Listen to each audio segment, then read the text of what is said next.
தனுஷிகா அப்புத்தல இருந்து வாரா. 2 கண் இமைக்கு மேலேயும் 2 பரு இருக்கு. கண்ணடி இருங்க, கண்ண மூடுங்க. எங்க இருக்கு பரு? என்ன செய்யுது? கண் வலி வலிக்குது. எவ்வளவு காலம் இது? 4 மாசம். 4 மாசம். கண்ண மூடும். எந்த கண்? 2 கண்ணும் கண்ண மூடும். இயேசுவின் நாமத்தில் இப்பொழுது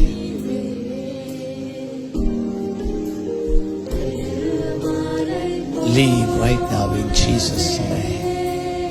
இப்பொழுதே 4 மாதங்களாக கண்ணி மேல இருக்கிற கட்டிகள் மறைந்து போவதாக,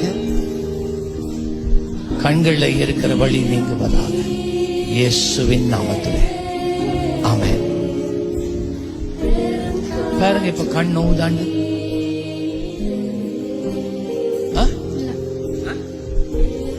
கண்ணை தொடங்க டிஷ்யூவால கண்ணோதாண்டு பாருங்க. கண்ணோ எல்லாம் போயிட்டு இந்த கட்டி இருக்காண்டு பாருங்க. கட்டிய தேர்றா. இப்ப பாருங்க, இந்த கட்டி இருக்காண்டு போயிட்டு 4 மாதங்களா கண்ணில் இருந்த கட்டியும் போயிட்டு வலியும் போயிட்டு. கத்த நல்ல. ஓகே.